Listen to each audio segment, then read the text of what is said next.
This is the Phillies Postcast, your instant game reaction for the Philadelphia Phillies. Part of the Locked On Podcast Network. Your team every day.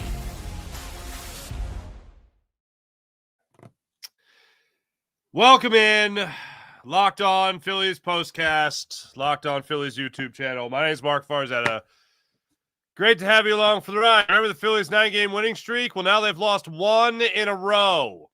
Thanks a lot, Matt Strham. Thanks a lot. I had been defending you. I had been supporting you. I had been, over the last couple outings here, I've had your back. That was a rough 8th inning there, Matt Strham. That was a rough 8th inning. Very rough 8th inning. I only recently discovered that your ERA was just a little bit higher than Jesus Luzardo, than Jose Alvarado's. And then in this 8th inning, you give up 2 runs, give up 3 base runners. Not great. And more importantly, you gave up the lead after Trea Turner again played a hero in this ball game with a solo home run in the 7th inning to give you top of the 8th inning it was, to give you a 4-3 lead. And then Matt Strham was like, we don't need this win. Let's be nice to our hosts, the Sacramento A's. And let's give them the lead instead. Thanks so much, Matt Strham. You're a giving man. You're a giving man. This one sucked because you're watching Jesus Luzardo in the first inning and you're going, nope, don't need this. Do not need this. After 7 guys pitched for you last night in game 2 of this series, you don't need to have an early entrance by the bullpen after an early exit by your starting pitcher. And Jesus Luzardo, settled in nicely. One of my favorite things to say about a starting pitcher, he settled in nicely after that. He settled in nicely after that first inning. He went on to give you 6 more innings, 6 shutout innings after that first inning. Went on to strike out a total of 10 batters in the game. And, gave you 7 innings of 3-run baseball. The bats had his back. You had Trea Turner pick him up there in the top of the 8th inning with that home run that would have given Jesus Luzardo his 6th win of the season, improving to 6-0 on the year, but that wasn't in the plans. Again, thanks, Matt Strham. I have major frustrations with JT Realmuto right now. And I know that they still scored a run in the first inning, but there should be second inning, but the hell with that, okay? Phillies go out there in the second inning. They show a lot of patience. They walk 3 times. The bases are loaded with nobody out. And JT Realmuto steps up to the plate. And of course, he grounds into a double play. They score a run, their first run of the game. But to ground into a double play in that moment is absolutely atrocious. And I remember back in Tampa, in the series in Tampa, I think it was T-Mac and maybe Ruben Amaro, I can't remember, that we're talking about JT Realmuto. He's grounded into, at the time, it was 6 double plays. He grounded into 6 double plays in all of last year. Oh, wow. And now he's grounded into 10 double plays this year.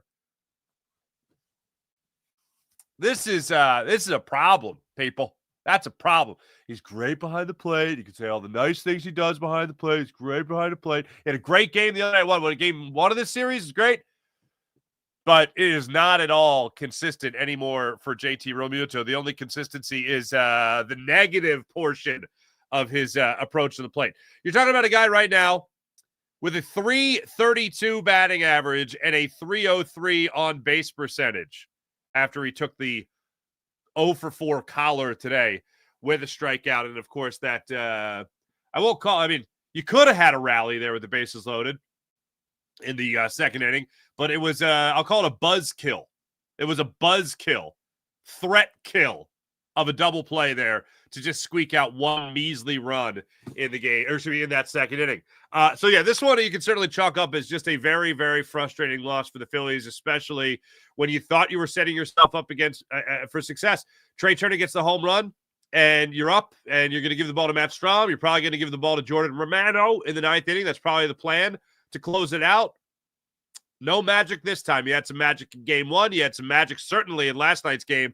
My number one takeaway from last night, game 2 of the series, was you didn't have enough heroes. If you're ever going to have too many heroes in one game, a night of too many heroes, last night was the night. And then today, just unfortunately, not enough. Jesus Luzardo, great after the first inning. Trea Turner, 3 RBIs in the game. And that was that. The big hits, other than Trea Turner, weren't there. I know I usually start off with 3 big things. I think I just gave them to you. If I had to go 3 big things, number 1, Matt Strham, what the hell are you doing? Number 2, JT Realmuto, can we get a clutch hit? Some consistency from you, fella. Please and thank you. And number 3, you know, with the broad brush, because I think it was my third thing. Yeah, it was my third thing yesterday. My third thing is 9-game winning streak snapped. You don't get to the perfect 10. You don't get to the perfect road trip. Now you have a travel day where Matt Strham will just sit there and think about what he did on the off day for tomorrow, Memorial Day. There you go. Those are my 3 big things when looking at this one. Also, I will say, what's that dude's, not Mason Miller. Kid's going to be Rookie of the Year. I'm blanking on his name right now. I can't believe it. Wilson, not Miller. Jacob Wilson is going to I don't know if his favorite player growing up was Hunter Pence, but it should have been, because he has that awkward twitch in the batter's box every time he's up there. And I know if you watch, you kind of knew that going into it, just the awkward twitch, but really watching him play against the Phillies, it was just in my brain. It was like, Hunter Pence. I was like, who's this guy remind me of? And I'm like, Hunter Pence. That's who he reminds me of. Had a great game against the Phillies today. Great tag there. I do think that they got him before Rojas got to the bag. The throw definitely beat him to the bag. I think they tagged him before he got there. I would have liked to see another angle. The thing you always have to keep in mind is that at MLB headquarters in Secaucus, New Jersey, they got all the angles you could ever dream of, but we get 2 of them. And Rojas was thrown out at second base to end it. But certainly, again, I can't go back to it enough. Just a very frustrating loss for the Phillies. And I can't help but feel like this, even though I know they just won 9 in a row. It was right there for the taking. Trea Turner wanted to be the hero. Matt Strham just had to do his job. And then whoever was going to pitch the ninth just had to do their job. They couldn't do their job after the 8th inning. After the bottom of the 8th inning, couldn't do a good job. So I'll rattle it. I'll rattle it off there one more time. Frustrating. Also, Bryson Stott. The Phillies now are 20-10 with him as a leadoff hitter. They were 20-9 going into today. They're now 20-10 with him in the leadoff spot. 0 for 4 for him tonight. To give you a look at the lineup one more time. 0 for 4 for him. No strikeouts. But that average now drops below 260. The on-base percentage is not becoming of a leadoff hitter at 316. Yeah, they're winning for the most part, with the exception of today.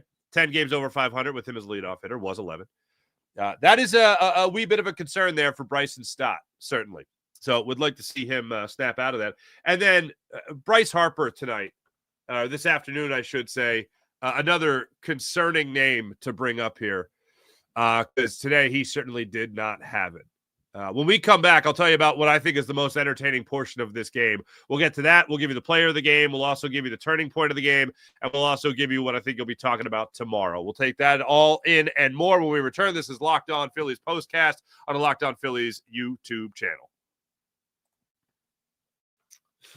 Hey, maybe you were taking advantage of all they have to offer at FanDuel during the game. I certainly hope you were, like Jesus Luzardo over 7.5 strikeouts in the game because he got 10. You would have cashed in on that. You could also cash in on the NBA playoffs, particularly talking right now about the conference finals. They're in full swing. FanDuel makes it easy to stay in the game before tip-off or even live during the game with player props, performance trends, same-game parlays, and fans. Oh, man, you have more ways than ever to get in on all the action and also more ways than ever to help you play smart and win big. Which players are showing up in the biggest moments? Bet on it with FanDuel. What would it look like if you were to combine live props mid-game? How about that? And then watch the action unfold during the game with FanDuel. And also, let's not forget about this. If you're new to FanDuel, you can get $200 in bonus bets. That's $200 in bonus bets if your first $5 bet wins. $200 in bonus bets. That's if you're new to FanDuel. It's the perfect time to sign up and take advantage of this incredible offer from FanDuel. Head to FanDuel.com and place your first $5 bet. And if it wins, $200 in bonus bets. It's just that simple. So visit FanDuel.com. That's FanDuel.com. Make every moment more with FanDuel, official sports betting partner of the NBA. FanDuel.com.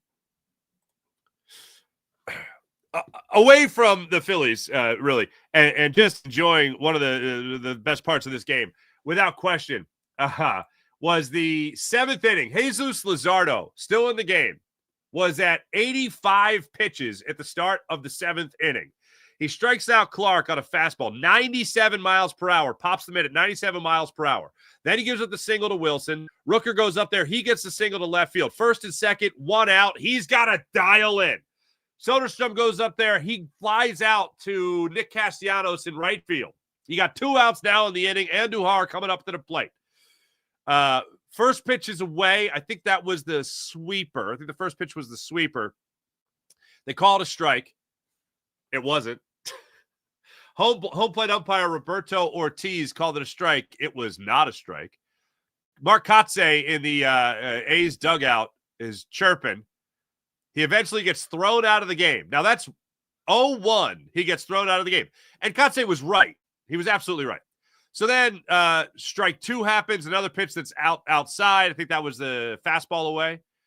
Andujar takes it and just throws his arms up in the air when it's called a strike. And I'm like, okay, dude, it's just, strike. So then the third pitch of the at-bat, he sat him down on 3 pitches. Third pitch of the at-bat, Ortiz rings him up, or doesn't ring him up, excuse me. Andujar flails away at another outside pitch. Outside, not on the corner, outside.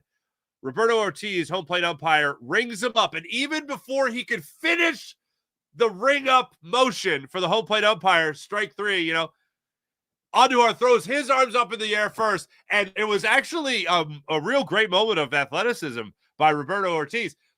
He, all in one motion, rings him up and then throws him out. It's like, you're out and now you're out of here. You're out of the plate and you're out of the game. It was all, the athleticism, the agility and the motion of Roberto Ortiz was a thing to be admiring. And at that point of the game, I was having fun because the Phillies, I thought we were going to win the game. That was entertaining. That was pretty amazing. That was a fun part of the game. And I even said, my wife's walking around and I just go, I've never seen that before. I've never seen in the same at bat a manager get tossed and then the player in the same. And I just don't remember a time where it happened. I don't think I've ever seen it before. Especially, I've never seen it where it's been so animated. Usually, it's a little subtle. It was a great moment. And then Matt Strham blew it and it ruined everybody's fun. Okay, let's get into the player of the game. This is the Locked On Player of the Game. I don't want to do it. I really don't want to do it. But I'm going to do it. Jacob Wilson, 3 hits in the game, 3 for 4, an RBI, a home run, 350 batting average, going to be the rookie of the year. Congratulations to him, player of the game, blah, blah, blah, blah, blah, blah, blah. Turning point. Time to reveal where the game was won or lost. It's the turning point. When Matt Strham came into the ball game, that was the turning point. That's an obvious one, and one I think you guys would predict that I'm going to say, and I did just say that. However, Jesus Luzardo gave you 7 innings of 3-run baseball, 10 strikeouts. You had a bases-loaded, nobody out situation in the second inning, and JT Realmuto rolled over on one up the middle for a 6-3 double play. Squeeze out one measly run in that. I felt like last night, I don't know. I had little vibes throughout this series, which is crazy because the Phillies won, but I had little vibes throughout the series like, okay, is there going to be, thought in the back of my mind is the way to put it. I had this thought in the back of my mind that the Phillies were just going to run out of gas at some point. So I didn't feel like this was going to be a huge, like 9-run affair. I didn't think it was going to be like that. I kind of had more of a vibe of the 2-0 variety. And unfortunately, what you ended up seeing in this game was you got to 4 runs. When you got to 4 runs, I felt pretty good. I felt like your bullpen was going to be able to handle it. But when they failed to really capitalize and get even a 2-run double in that situation, whatever, from JT Realmuto, or even who was after him in that inning? Alec Bohm flew out to center field. Even after that, I felt like, I feel like this is gonna come back to bite you. Especially because it was the rare occurrence where in this road trip you didn't see any first inning runs scored by the Phillies. So I was hoping the second inning was going to be the breakout moment. When it wasn't, I went, that's not great. So I would, if I had to say there were two real turning points in this game, I would absolutely say Matt Strham coming in there is the most obvious. But to dig a little bit deeper, I'd look at JT Realmuto, unfortunately, in that second inning, grounding into that double play, which just kind of killed the vibe, unfortunately. As far as what you'll be talking about tomorrow, this is what you'll be talking about.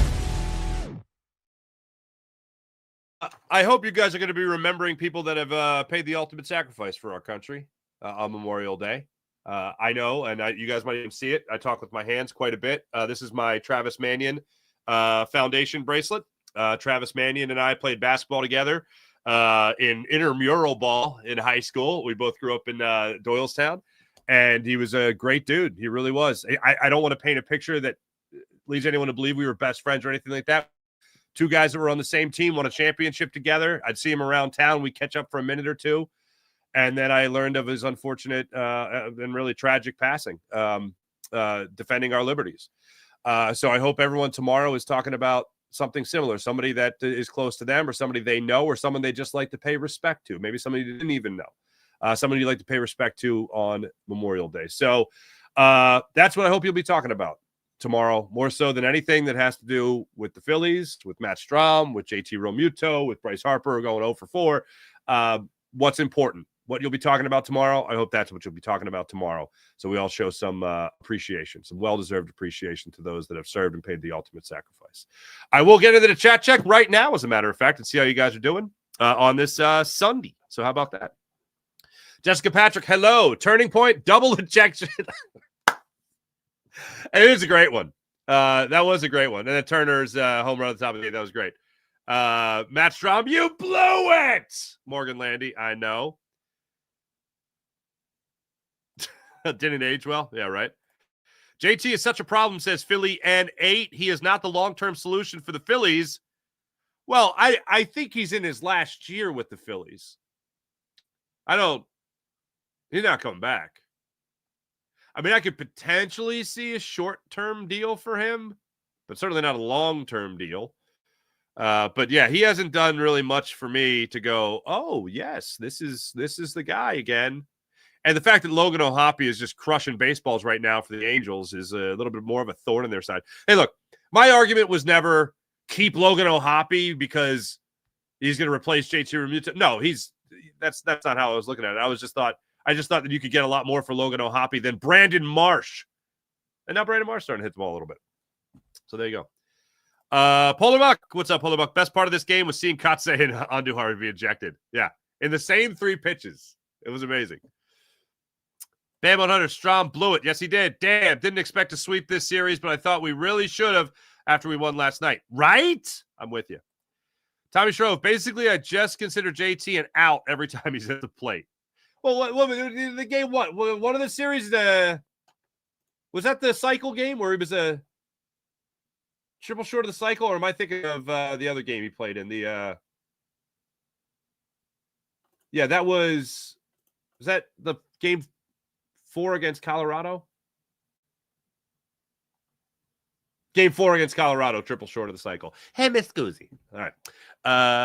John Messina, what's up, John? The call at second base at the end of the game was totally BS. You might be right. I didn't see any angle that made me 100% convinced. The straight ahead angle, like looking at from like the third base bag, looking at second base, it looked like Rojas got his hand in there. But you can't tell when the glove got applied. And then you look down the first base bag at the play, and it looked like the glove got there before Rojas was on the bag. Now, again, they have all the angles, and we get to see 2 angles, and they have like 20 angles. We get 2 of them, and they ruled that it was confirmed. I would find it hard to believe that the A's would get love from Major League Baseball, but yeah. I got more of a problem with JT. I got more of a problem with Bryce Harper. I got more of a problem with Matt Strham than I do that replay. Danny Prado, hi. Matt Forster, what's going on? Forstater, hello. JT is cooked. Sorry, it's not personal. Well, no, none of this is personal. JT once cut in front of me in a line at Baskin Robbins. No. Larry Hawk says safe at second. Could be very well true. Greg Benson, what can one say? I'm kind of with you here. I very rarely ever have the, oh, it was a good game, that type of mentality. But like, they just won 9 in a row. Yeah, I'm pissed. It's not a perfect 10 in a row. But as a wise man once said, that's baseball. Bam Man 100, hello. The Bohm fly ball would probably have gotten us 2 runs if JT just strikes out instead of grounding into the double play. That's a good point. Yeah. Because I had the same thought, because that'd be a sac fly. That'd be a sac fly. You get a run home. Advance the runners. Have another opportunity there. Yeah. I'll take that. Couple things. Rob Thompson did say he's thinking of flipping the righties, Realmuto and Bohm, in the order to put Bohm ahead of JT. And, my only thought to that is, what's taking so long? Okay. Sorry. That's my one thought. And then the other thing was Zach Wheeler, game 1. Christopher Sanchez, game 2. I don't know what Jesus Luzardo is going to say, but the first 2 starting pitchers in this series for the Phillies both outed the mound, saying that the mound was absolutely terrible at this stadium, at this minor league stadium. And I'm gonna go ahead and I'm gonna say I agree with him. The story that Ben Davis said was that he caught up with Caleb Cotham after Christopher Sanchez threw his bullpen session before the game yesterday, and he came out and Cotham was like, "Oh, Sanchez looks great. Best stuff he's had in a while," And then he goes out there and he had some struggles. 4 2/3. So yeah, the mound was a little crappy. K-Rock Fitness. What's up, Kristen?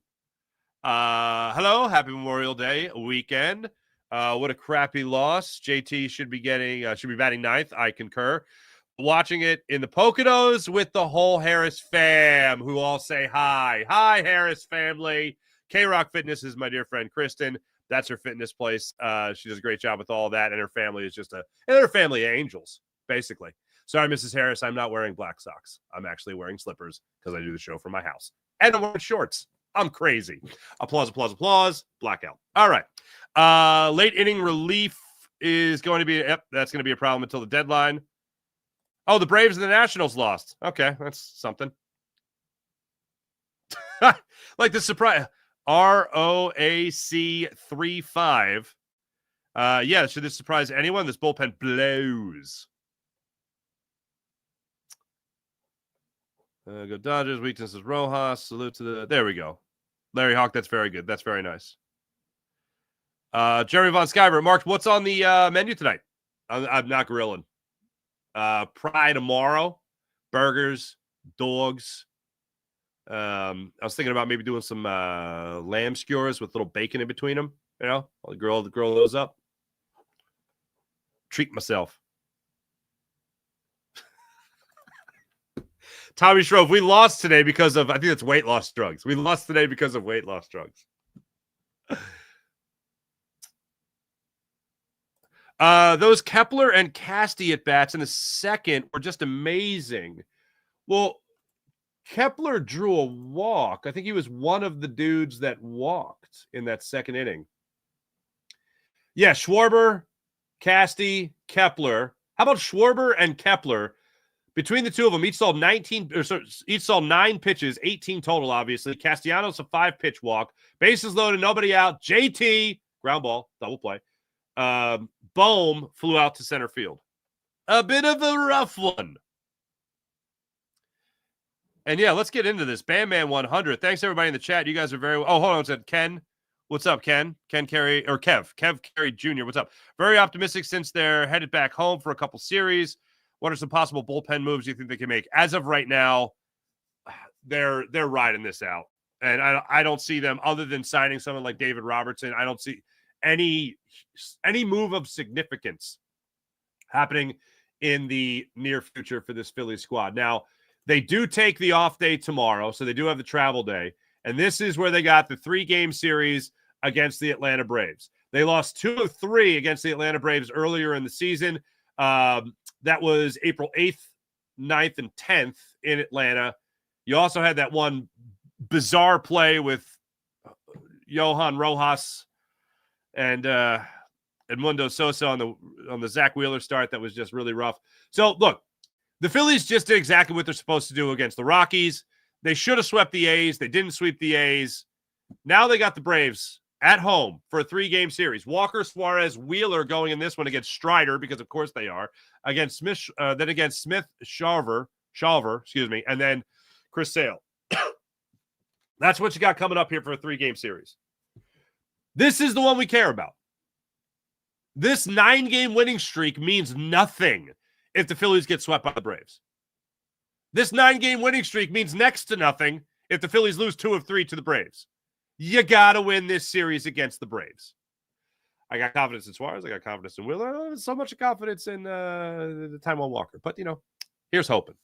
Thanks for watching. Thanks for listening. You guys are fantastic as per usual. Make sure you guys hit like and subscribe on the Locked On Phillies YouTube channel. That's Locked On Phillies YouTube channel.